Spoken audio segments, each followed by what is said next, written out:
녹색바람 갇히는 이 영광.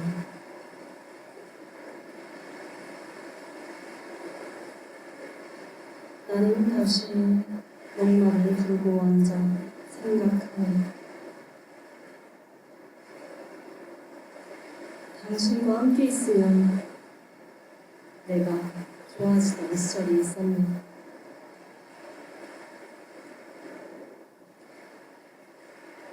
내게는 지금 녹색바람 갇히는 잘 걷지 못하는 몸이 하나 있고, 녹색바람 갇히는 사라지지 않는 마음이 하나 있고,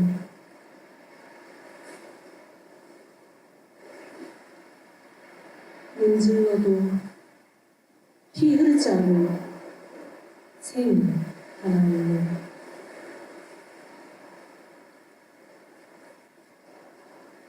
이것은 제가 되어가는 타국의 용사들, 여전히 전장에 버려진 짐승 같은 진심들,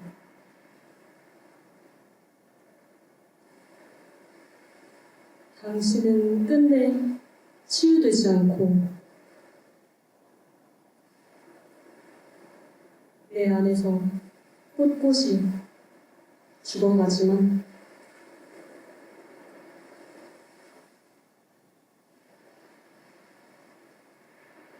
나는 다시 녹말을 두고 앉아 생각하는 당신과 함께라면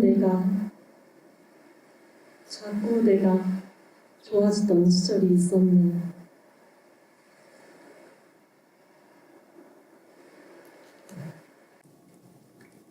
Yüz, Nazım Hikmet.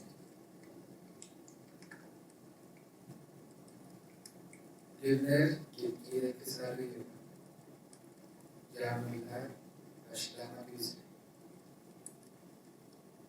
Kapın ardına kadar açık beklerse. Niye böyle geç kaldın? Sofranda yeşil biber, tuz, ekmek. Destiğinde sana sakladım şarabı. İçtim yarıya kadar bir başıma. Seni bekleyeyim. Niye böyle geç kaldın? Fakat işte bazı meyveler dağlarında olgun diri duruyor. Koparılmanın düşecekler toprağa, biraz daha geciksin.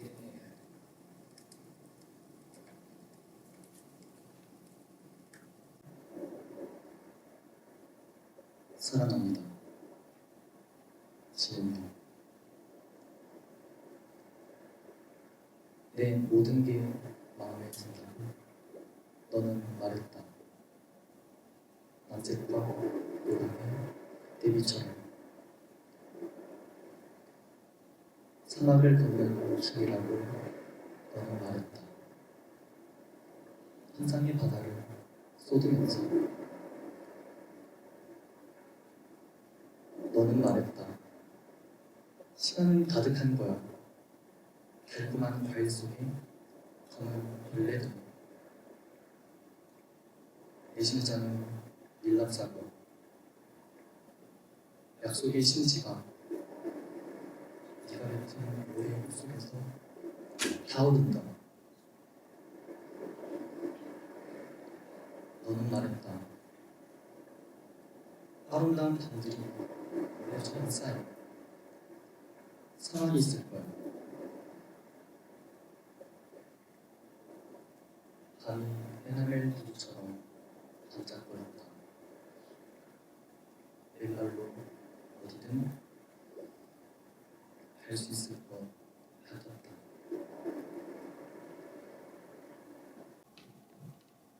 예술가들 신보선. 우리는 같은 직업을 가졌지만 모든 것을 똑같이 견디진 않아요.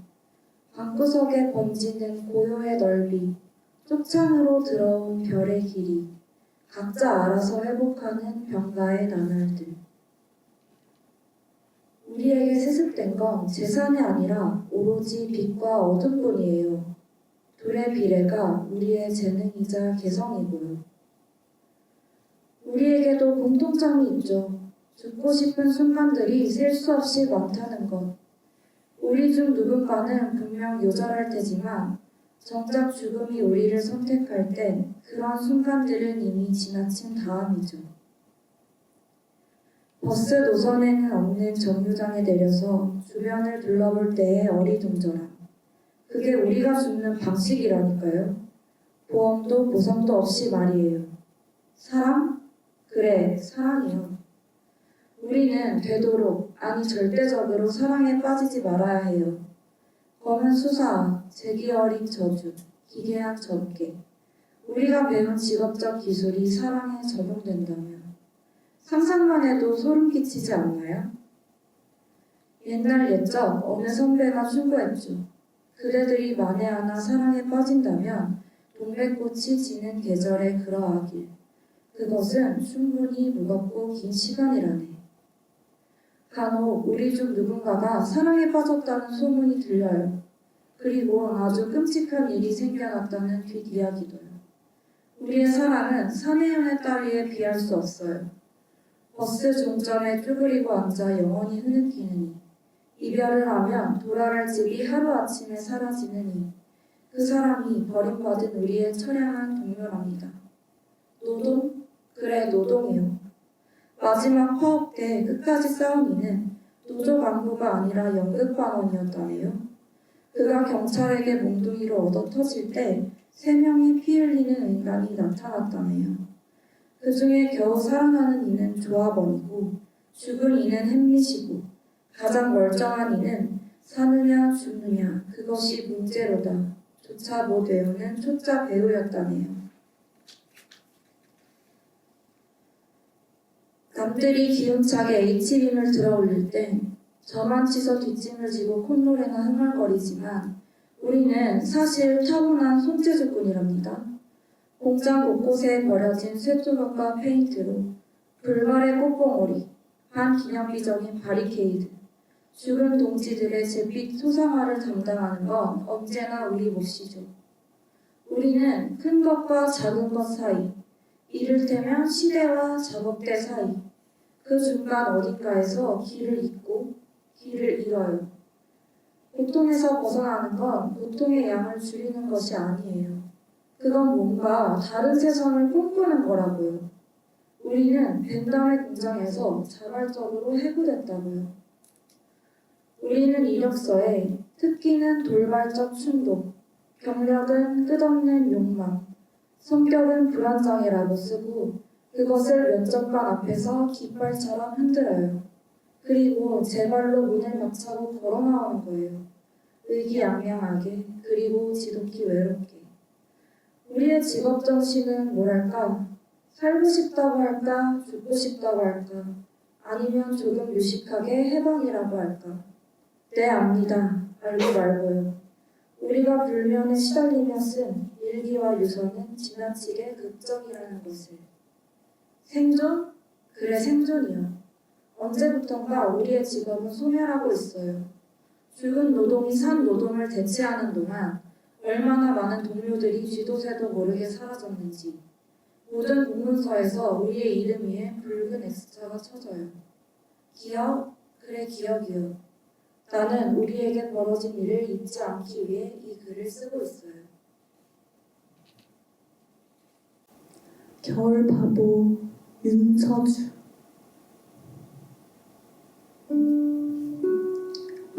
눈을 감아도 희끄무를, 눈을 떠도 새하얀 설원.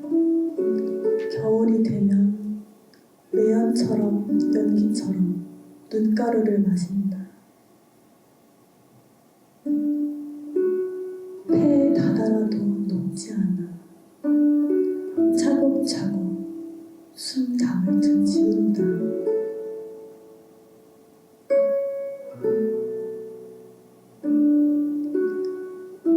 눈을 두들기고 쿨럭이고 깊은 숨을 내쉬어도 어찌할 바 없어. 이 눈 녹일 건 눈물밖에 없구나. 내일만치 뜨겁게 울어야만 맑은 숨을 내쉬겠구나. 그때가 되면 나도 비로소 새파란 하늘 아래 젖은 눈을 뜨겠지. 조금은 더 뚜렷하겠지. 쥐어짜낸 울음으로 소리칠 수밖에 나는 없었다. 어떤 이들에게 겨울은 그런 계절이다.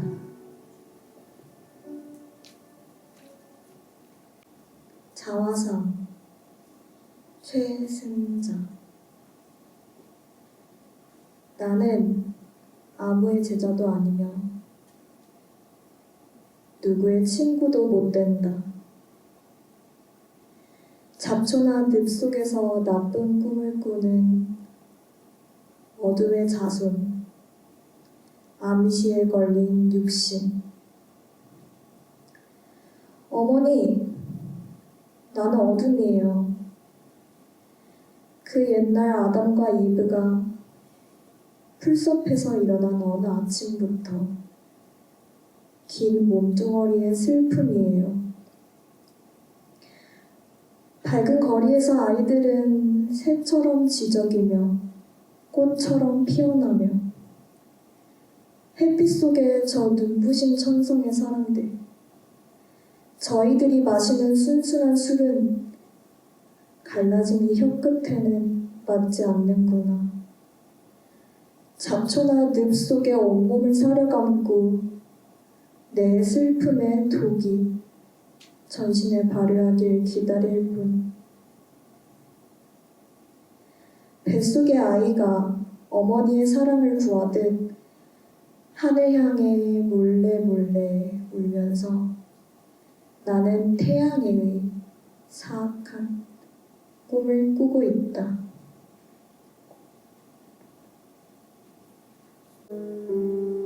오후 4시의 희망. 기형도.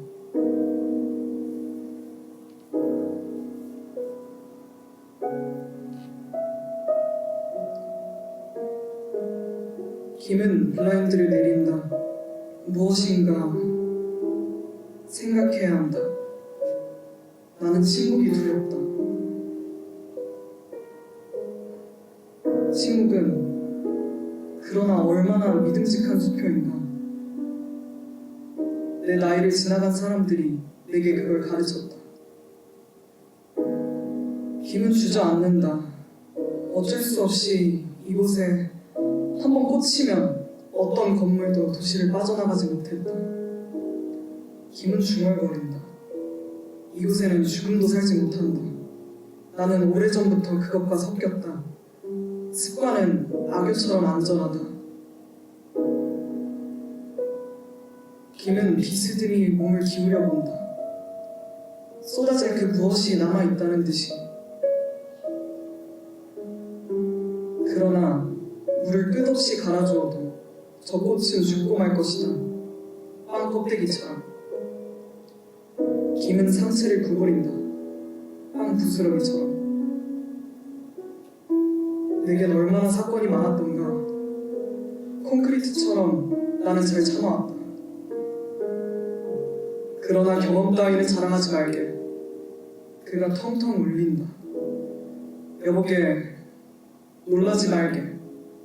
아까부터 줄곧 자네 뒤쪽에 앉아있었네. 김은 약간 몸을 부스럭거린다. 이봐, 우린 언제나 서리뭉치처럼 속에 나란히 붙어있네. 김은 어깨를 으쓱해 보인다. 아주 얌전히 명함이나 타이프 용지처럼 햇빛 한 장이 들어온다. 김은 블라인드 쪽으로 다가간다.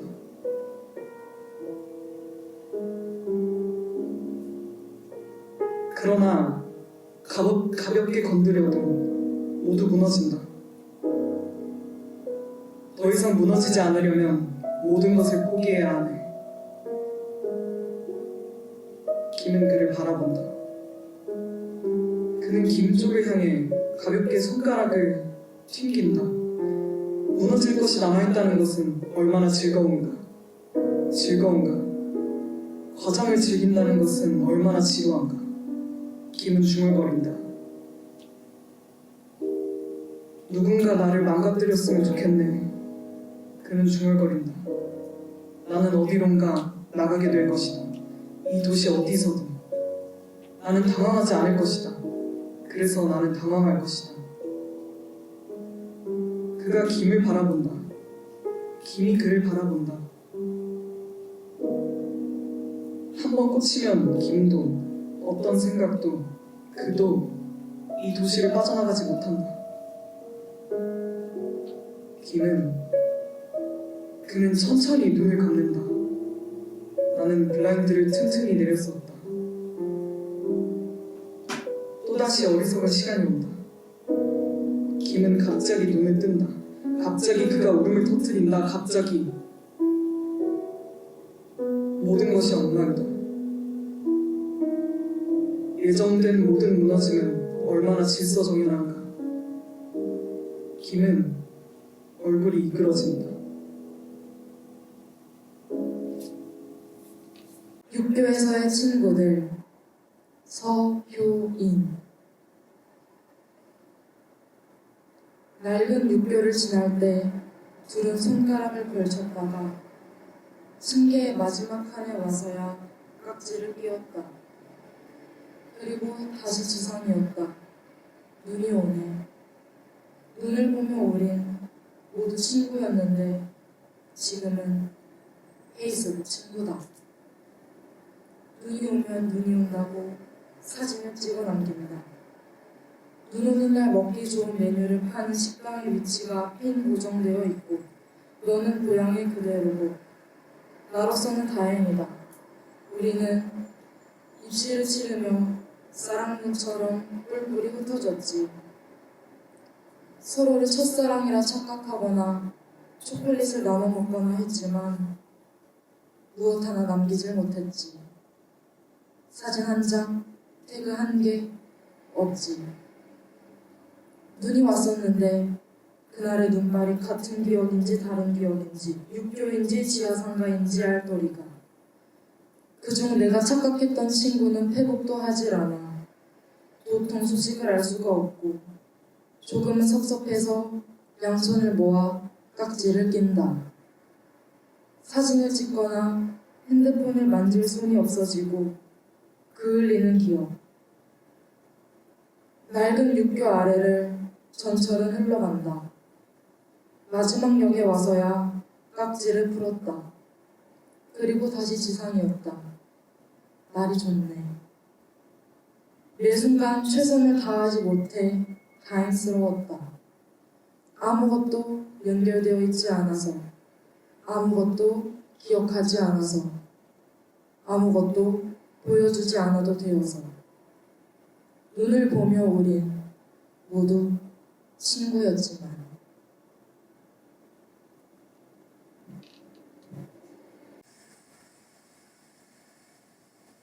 그리고 이건 왕래.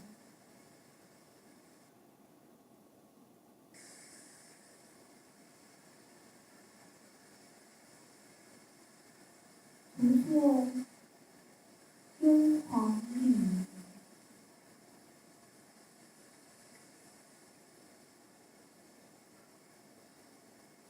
弹琴不长啸，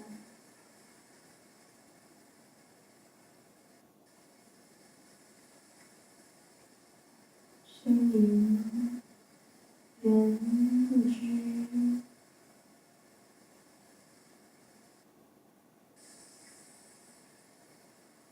明月来相照，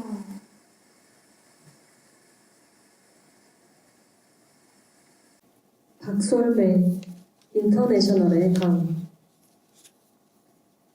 그는 다가올 일들을 생각했다. 한 달 전 그는 친구로부터 초대장을 받았다. 대학 졸업 후 일본에서 근무하고 있는 친구가 보낸 청첩장이었다.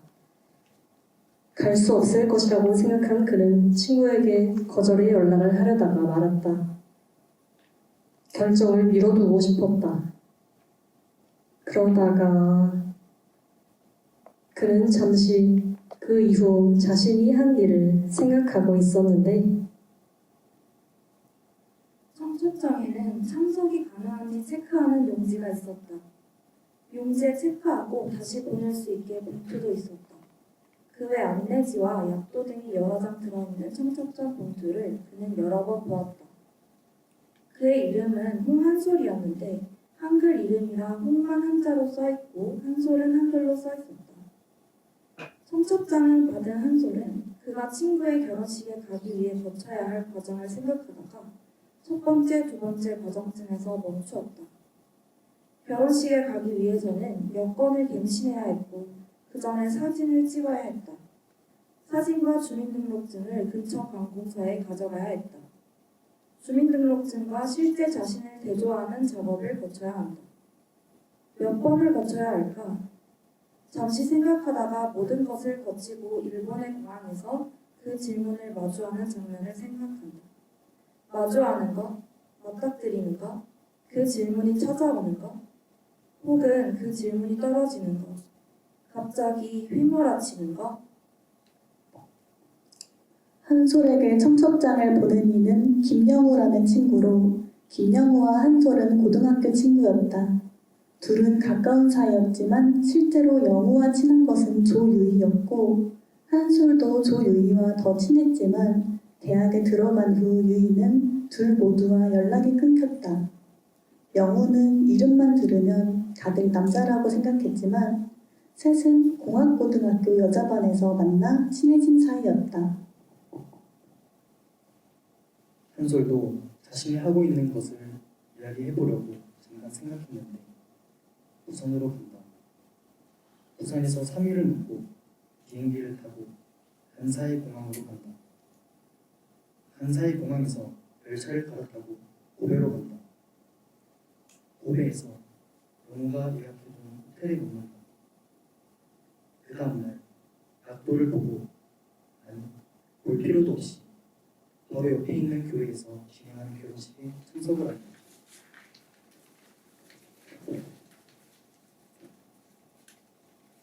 앞으로 할 것들, 하고 있는 것들을 말해보기로 한다. 어떨 때는 옛날 이야기들이 몸에 세워진 벽을 치고 흘러나올 것이다. 그럴 때는 나는 이야기를 한다 라고 말한다. 그렇게 이야기를 하다 보면 홍한솔은 기차를 타고 비행기를 타고 또다시 한국으로 와서 걷고 있는 사람이 될 것이다. 한솔은 수술을 받는다고 영호에게 말했을 때를 떠올렸다. 그때 영호는 놀라지는 않았고 뭐 도와줄 것은 없느냐고 했다. 한솔은 아무것도 없다고 말했다가 곧 취소하고 수술을 마치면 집까지 같이 택시를 타고 가달라고 했다. 막상 그날이 되자 영호는 차를 렌트해 와서 병원 주차장에서 한솔을 기다리고 있었다. 운전할 줄 알았네. 영호는 긴장된 표정으로 대답도 없이 한솔의 얼굴을 살피고 운전석에 앉았다. 운전해본 적이 10번도 안 된다고 긴장되니까 일단 말하지 말고 가자고 했다. 백미러로 보이는 영호의 정수리 부분 머리숱이 왜인지 적어 보여서 걱정되었던 기억이 났다. 영호는 한솔을 집까지 데려다준 후 여전히 긴장한 표정으로 조심히 올라가라고 말했다. 힘이 들어간 어깨가 뒷좌석 유리로 보이다 점점 멀어져 갔다. 수술에 대한 기억을 떠올리면 그 장면이 떠올랐다.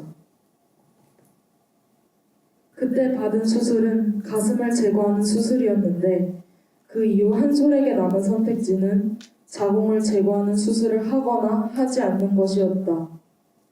그게 선택지일까 그는 가끔 생각한다. 그것은 선택지일까 아닐까? 선택지가 아니면 의무일까? 그것도 아니고 거부할 수 없는 조건 같은 것일까? 생각해보면 그것도 아니다. 한다면 혹은 하지 않는다면. 어쨌거나 한솔은 그 이후 다른 수술은 하지 않았고 3주에 한 번씩 호르몬을 맞으러 병원에 갔다. 영호는 백미러 너머의 한솔을 어떤 장면으로 기억하고 있을까? 유리 속 작고 먼 얼굴로 기억할까? 이름을 감추고 여러 가지를 숨겨도 주민등록은 지나치게 촘촘했다. 모두 때가 되면 관공서로가 지문을 등록하고 피할 수 없는 국민의 마음속으로 들어갑니다. 어떤 식으로 자신을 속일 수 있을까요? 누구는 사기를 치고 해외로 도피하고 요건을 위조하고 얼굴을 바꾸고 그렇게 살아가기도 한다고. 그렇지만 그렇다는 것은 밝혀져 버렸다는 것이잖아요. 어떻게 주민등록에서 도망칠 수 있을까? 그런 생각은 매일 밤 잠자리에서, 물론 매일 밤은 아니지만 자주 반복되는 생각이었다.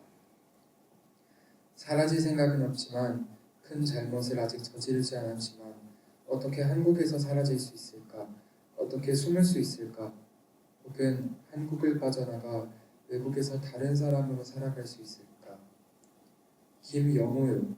속으로 한번 말해보자. 왠지 한순간 그것이 자기 이름처럼 느껴졌고 영호는 뭔가 좋은 이름을 가졌네. 무척 좋은 이름 같아. 한솔은 생각했다. 여전히 사라질 방법은 알 수 없었지만 말이다. 일본에 입국할 때도 지문을 등록해야 했다. 무언가 큰 잘못을 저질러 일본으로 도피하게 된다면 한국 경찰은 일본 출입국 관리소에 지문을 넘기고 일본에서는 이제는 간사의 공항을 통해 입국했음 이라고 전달하고 그 이후에는 어떻게 되는 걸까? 일본 내 여권을 위조하는 자들을 검문하고 이 사람 봤어? 돈 받고 이 사람 도와줬지? 이런 식으로 진행되는 것일까? 아니면 영호에게 경찰이 들이닥쳐 이 사람 숨기고 있지? 얼른 말해. 이런 식일까? 한솔은 또다시 숨는 방법, 도망가는 방법에 대해 생각했다. 한솔은 허기가 져서 빵과 우유를 사서 호텔로 향했다. 맡긴 짐을 찾고 프런트로 가 열쇠를 받아 방으로 올라갔다. 짐을 내려놓고 침대에 누웠을 때 다시 또 숨는 방법에 대해 생각했다. 왠지 도망친 사람이 체크인을 하고 침대에 누운 것이 아닐까. 도망친 사실을 잊고 싶어서 다른 생각을 하려고 노력하는 것이 아닐까. 민주공원으로 가는 길이 힘들었나 보다. 한솔은 호텔에 짐을 풀고 옷도 갈아입지 않은 채로 빵과 우유를 먹고 나서 잠이 들어버렸다.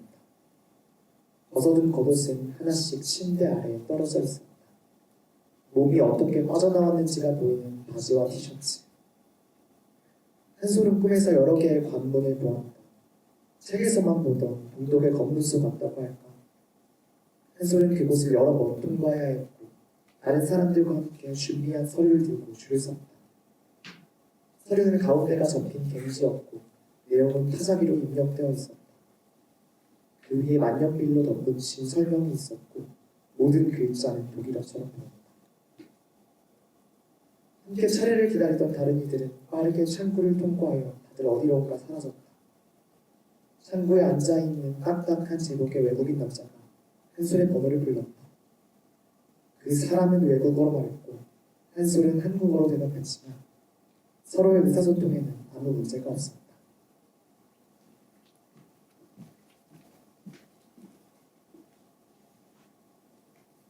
여기 없네요. 이걸 그리세요. 네? 경찰인가요? 아니요. 이걸 그리세요. 이걸 그리세요. 이걸 그리세요. 한솔은 아무것도 못하고 어쩔 줄을 몰랐다. 둘 사이의 의사소통은 머리가 없었으나 6이라는 숫자는 듣자마자 도무지 의미를 알 수 없는 외국어로 다가왔고 간신히 6을 알아들었을 때는 왜 6을 그리라고 하는지 알 수 없었고 거기까지 생각이 미치지도 않았고 아무것도 할 수가 없었다. 창고 일은 한솔을 다음 창고로 보냈다.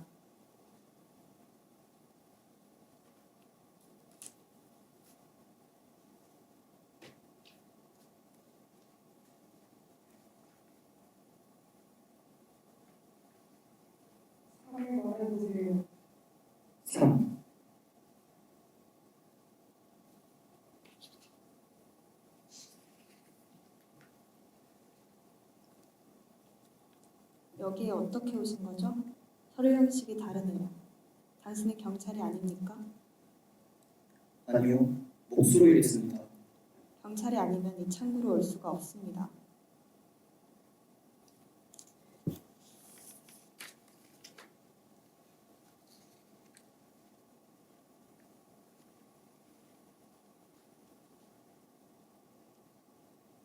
당신은 보편 시민이라고 말할 수 없습니다. 되돌아가세요. 입을 그리세요. 당신은 보편 시민이 아닙니다. 일반 시민이 아니네요. 당신은 배제라는 말을 들었습니까? 배제라는 말을 기억하세요. 한솔은 그제야 6을 그릴 수 있었다. 아주 정확한 곳에 6을 그릴 수 있었다. 한솔은 언제부터 보편 시민에서 박탈당한 것인지 27번 창구의 직원에게까지 설명했다. 창구를 오가며 27명의 직원에게 34번 정도 설명했다. 한솔의 인생에서 무언가 사건이 있었고 그 이후 이전의 삶을 회복할 수 없었던 것이다. 어떻게 보편 시민에서 박탈당했는지 또한 배제라는 말을 어떻게 알고 있는지 반복해서 설명했다. 그러고 나서야 서류에 필요한 도장을 받을 수 있었다.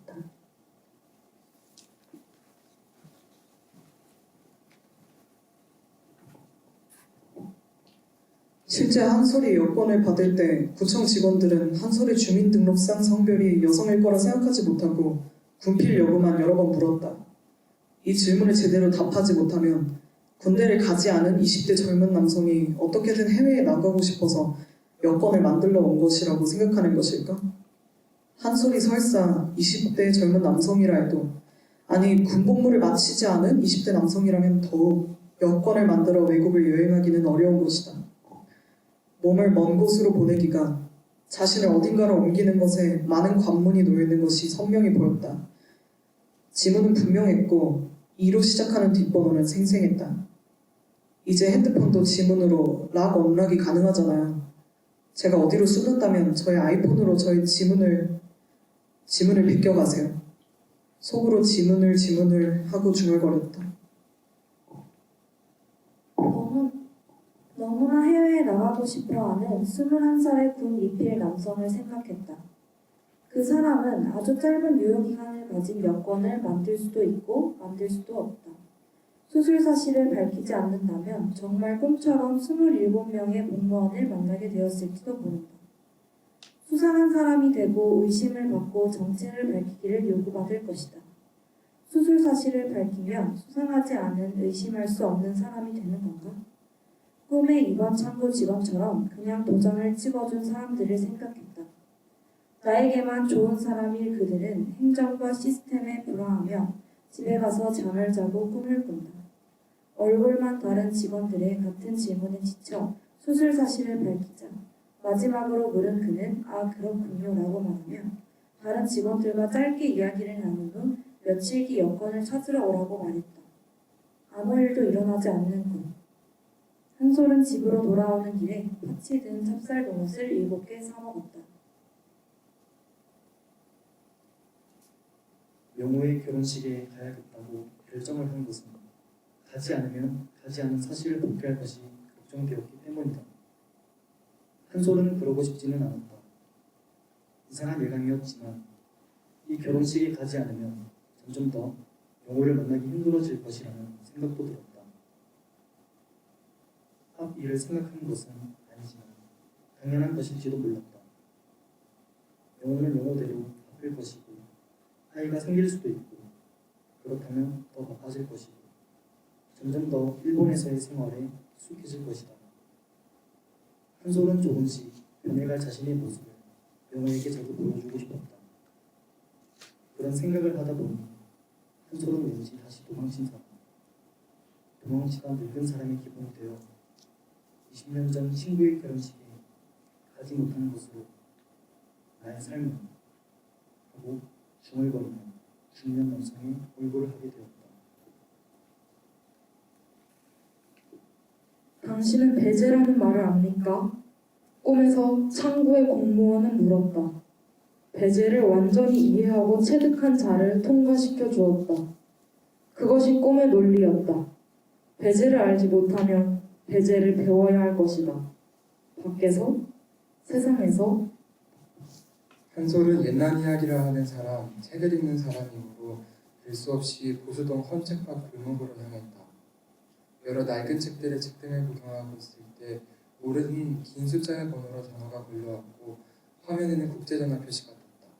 왠지 영어일 것 같았다. 이거 국제전화야? 오는 거 맞지? 응. 내일 모레 비행기 타. 바쁜 거 아니야? 바쁘지? 나는 잘 갈 수 있어. 잘 갈 수 있어? 잘 갈 수 있다. 그래, 잘 올 수 있다. 잘 와. 서로 같은 말을 주고받다가 전화를 끊었는데 끊자마자 영우에게서 긴 메시지가 왔다. 어디서 갈아타고 어떤 열차가 있고 그 열차는 한자로 이렇게 쓰고 다시 뭘 타고 이런 것들.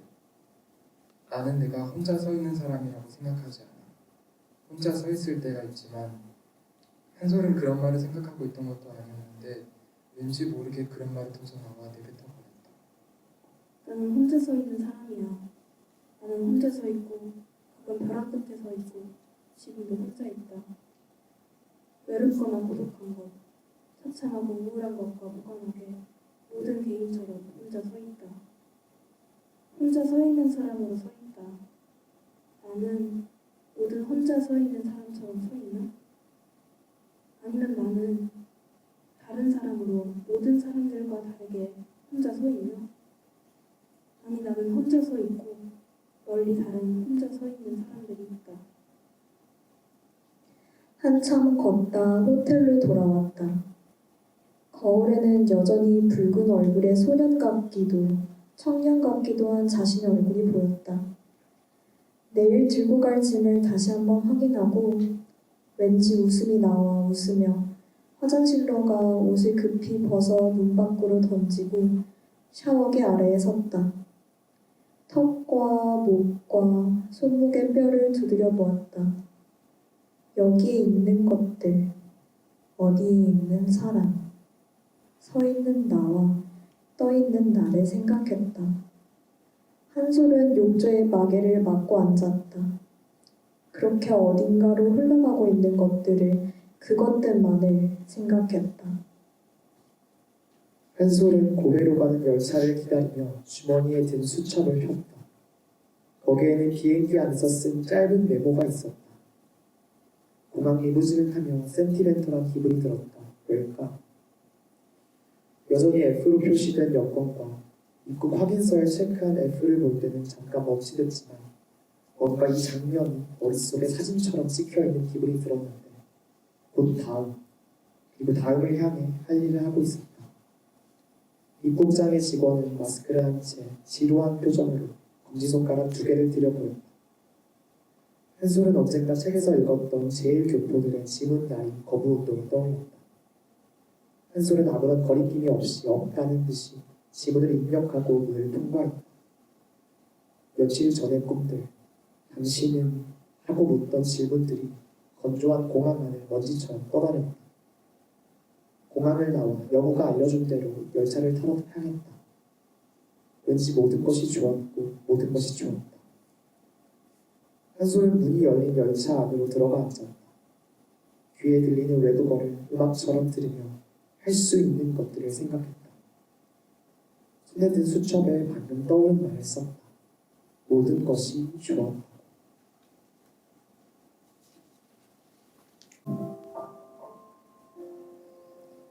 꽃과 벗 정지용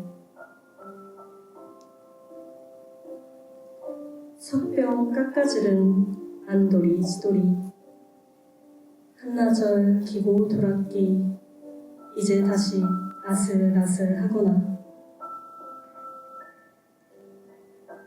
7 걸음 안에 벗은 호흡이 모자라 바위 잡고 쉬며 쉬며 오를지 산꽃을 따 나의 머리며 옷깃을 꾸미기에 오히려 바빴다. 나는 번인처럼 붉은 꽃을 쓰고 약하여 다시 위험스러운 벗을 산길에 따르기 한결 즐거웠다.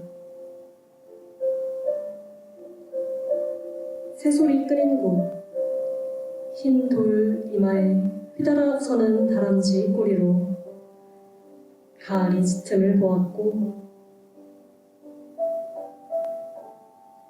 가까운 듯 폭포가 하전히 울고 메아리 소리 속에 돌아져오는 벗의 부름이 더 고왔다.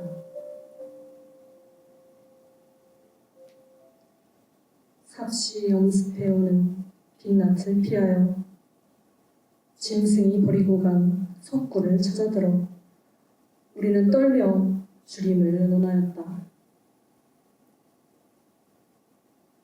백화 가지 건너 지푸르러 찡그린 먼 물이 오르자 허리같이 붉은 해가 잠기고 이제 별과 꽃 사이 길이 끊어진 곳에 불을 피고 누웠다.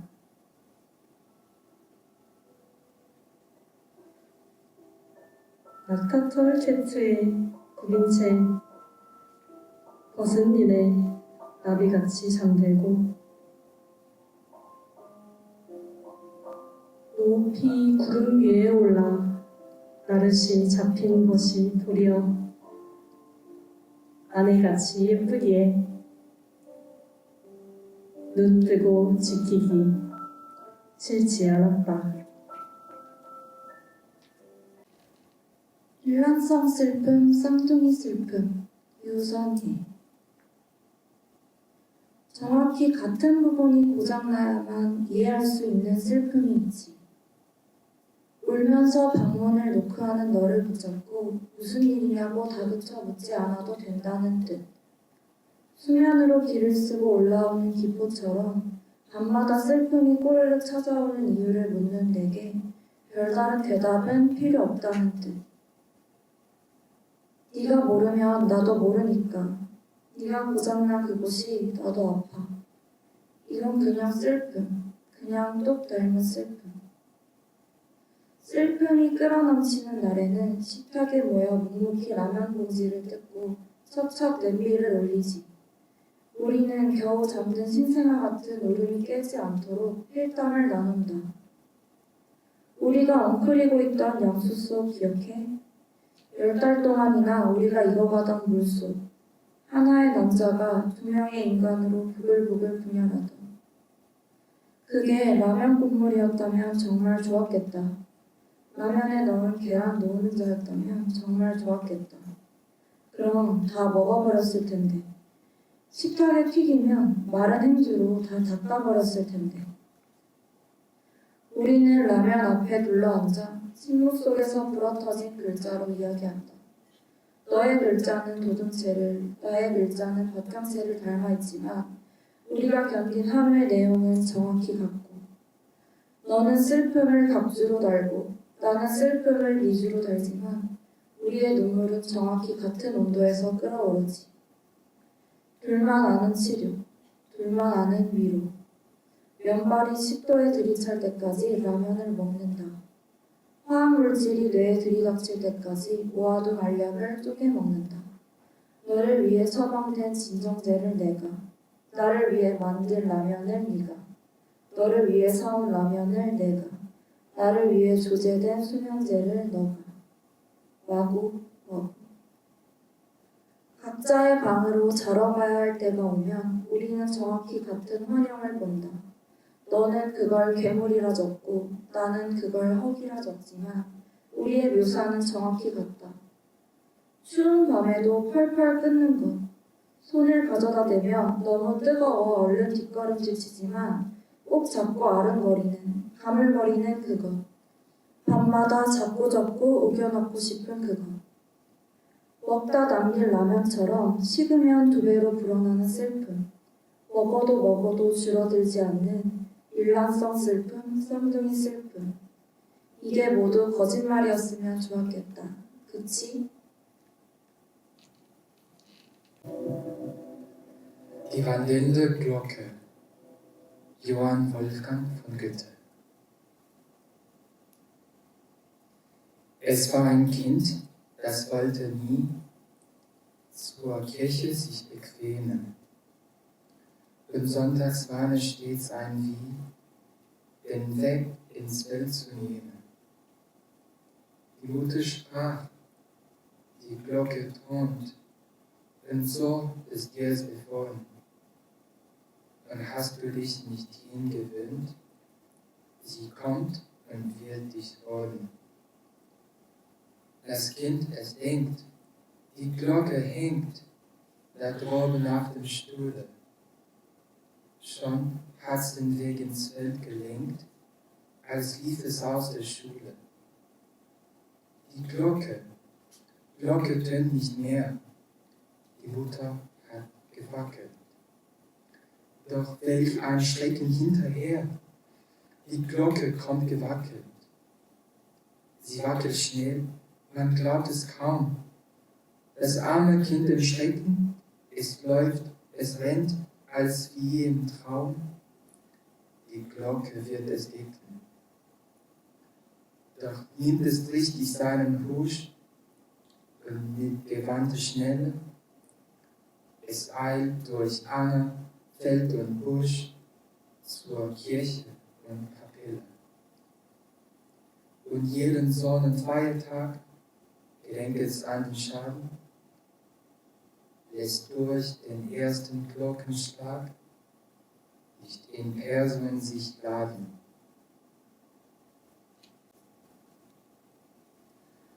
孤独，白鹤林。从童年起，我便独自一人，照顾着历代的星辰。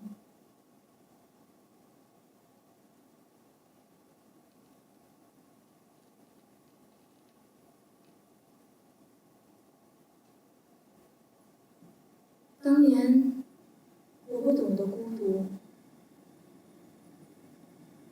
以为只有寂寞才可怖。现在我悟到了一点，孤独也会令人害怕。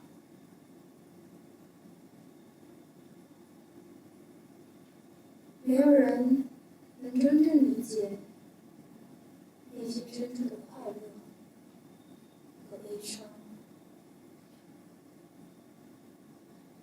哪怕是最亲近的人，也难以进入那个私密的空间。孤独是一种自由，却又常常伴随着痛苦。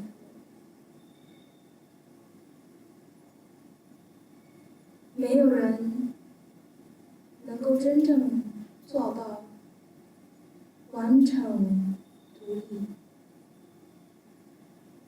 没有任何牵绊。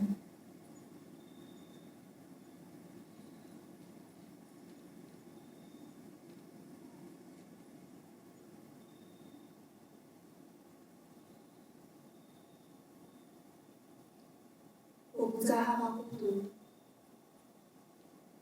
因为我已经学会了面对。我知道生活中有太多东西，只有一个人才能去领悟。 고운 기억 윤서주 대리석 바닥은 차갑다. 창문으로 조각난 햇살이 들어온다. 바닥에는 모래가 많다.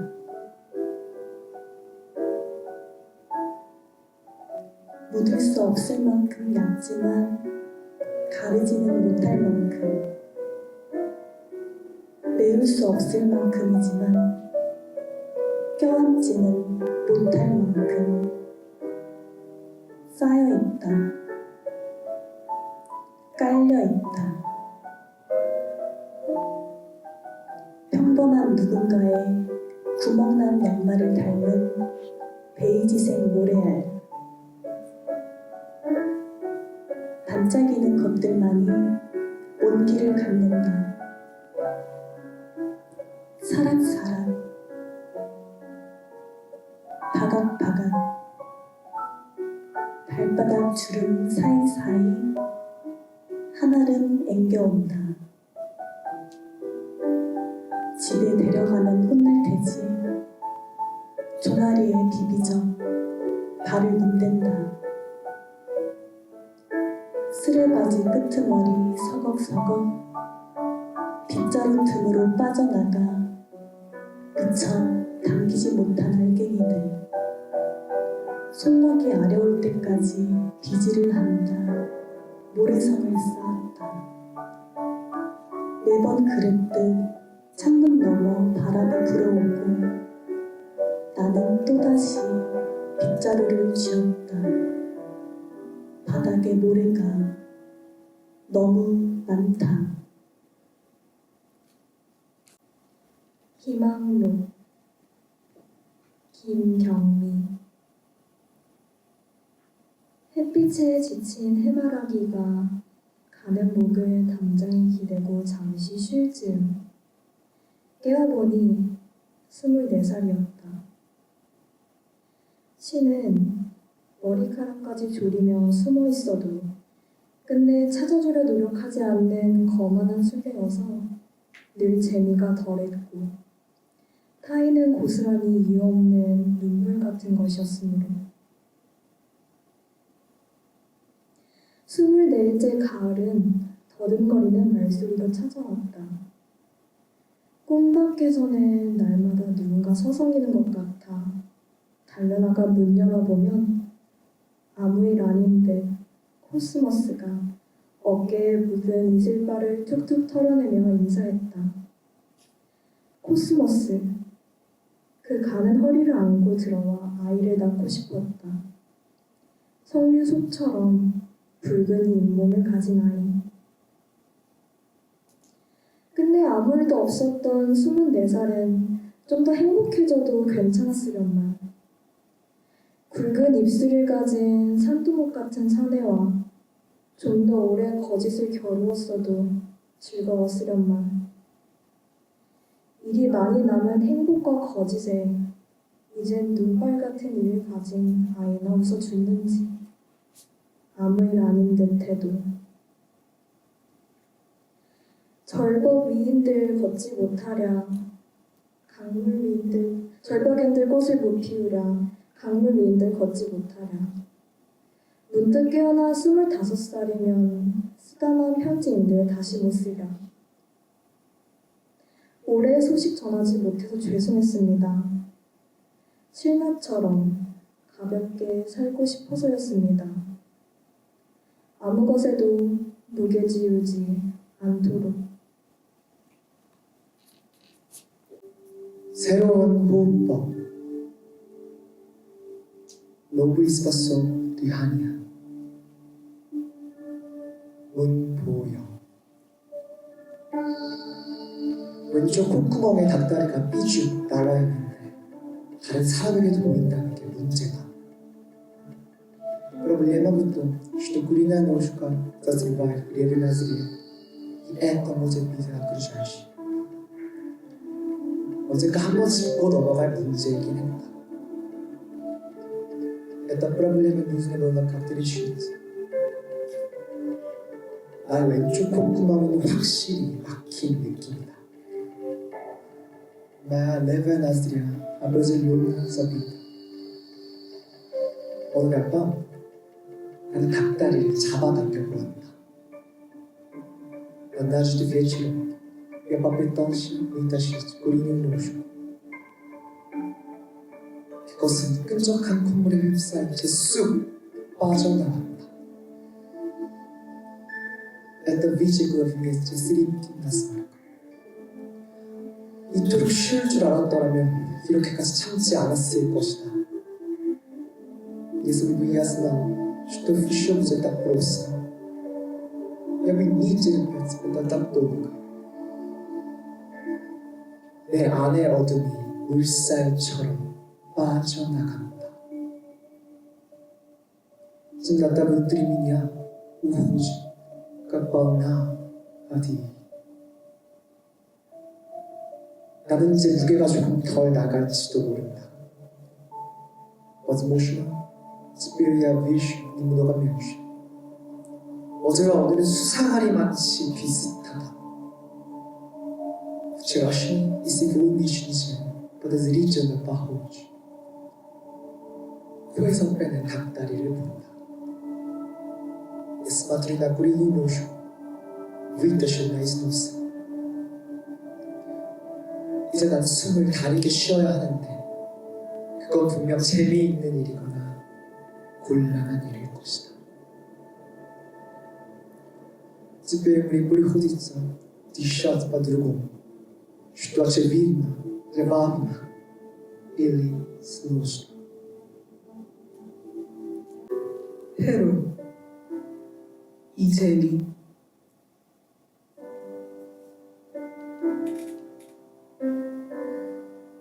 빨강 초록 보라 분홍 파란 검정 한 줄 띄우고 다홍 청록 주황 보라 모두가 양을 가지고 있는 건 아니다. 양은 없을 때만 있다. 양은 어떻게 옵니까? 네. 울음소리는 언제나 어리둥절하다. 머리를 두 줄로 가지런히 따을 때마다 고산시대의 좁고 긴 들판이 떠오른다. 고산층, 희박한 공기, 깨어진 거울처럼 빛나는 남아의 두 눈. 나는 가만히 앉아서도 여행을 한다. 내 인식의 페이지는 언제나 나의 경험을 앞지른다. 페루, 남아의 울음소리. 페루라고 입술을 달싹이면 내게 있었을지도 모를 고향이 생각난다. 고향이 생각날 때마다 페루가 떠오르지 않는다는 건 이상한 일이다. 아침마다 언니는 내 머리를 따아주었지. 머리카락은 따아도 끝이 없었지. 저주는 반복되는 실패에서 피어난다. 적어도 꽃은 아름답다. 적어도 나는 그렇게 생각한다. 간신히 생각하고 간신히 말한다. 하지만 나는 영영 스스로 머리를 따지지는 못할 거야. 당신은 페루 사람입니까? 아니요. 당신은 미국 사람입니까? 아니요. 당신은 한국 사람입니까? 아니요. 한국 사람은 아니지만 한국 사람입니다. 이상할 것도 없지만 역시 이상한 말이다. 말이라는 원래 그런 거지. 태초 이전부터 뜨거운 콧김에 내뿜으며 무의미하게 엉겨붙어 버린 거지. 자신의 몸을 끌어안고 미쳐버린 채로 죽는 거지. 그렇게 이미 죽은 채로 하염없이 미끄러지는 거지.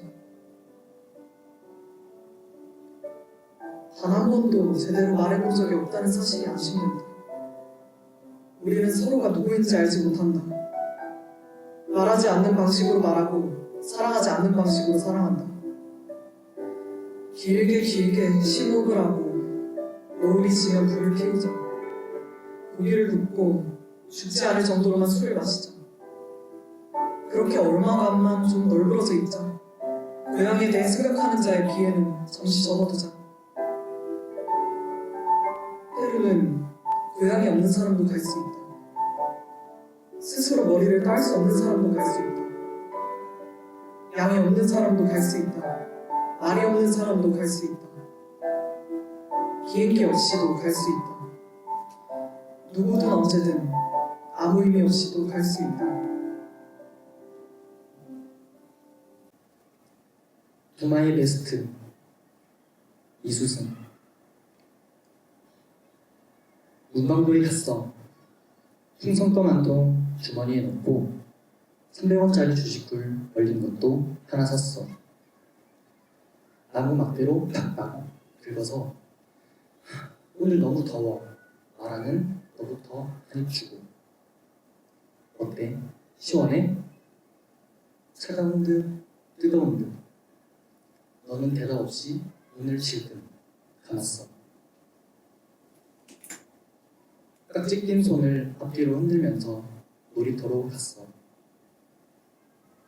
수도가에서 종이팩에 물 넘칠 때까지 물을 받아서 모래에 쏟아부었어.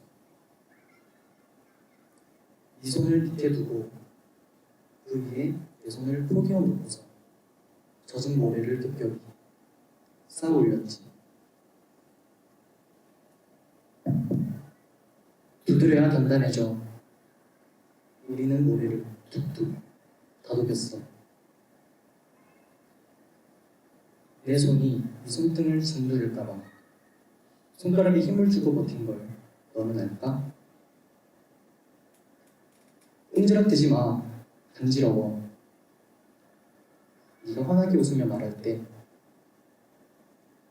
끝이 보인 네 보조개 속에 나는 우리 둘 이야기가 담긴 타임캡슐을 파묻었어야 했다. 꿈, 사랑, 희망. 교훈이 적힌 큼지막한 바위 앞을 함께 지날 때 우리는 각자 비밀 깃장의 첫 문장만큼 알 수 없는 표정을 하고 있잖아. 넌 꿈이 뭐야? 너의 무덤에 나는 아무리 크게 불어도 터지지 않는 풍선껌을 너에게 내밀어 보였고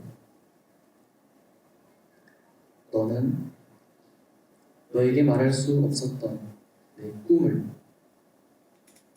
얇고 반투명한 내 꿈을 우리 빨개지도록 터질 듯 말 듯. 우주혁명 전선 이현호. 처음엔 둘이었다. 봄과 바람이 어깨 동무하고 나아가자 이름 잊힌 풀과 꽃이 초록, 노랑, 분홍 피켓을 들고 뒤따랐다. 개구리와 종다리가 구호를 외치고 극진파 뱀과 곰은 조용히 독과 발톱을 갈며 무장투쟁을 준비했다. 한 소년들은 들판의 숲속에 강가에 누워 제 손가락보다 긴 담배에 덮고 불을 댕겼다. 나는 왜 맨발인가? 매일 밤 맨발들은 어느 어둠에 발 담그는가? 바람과 봄이 담배 연기와 함께 훌쩍 한 소년들을 들어올렸다.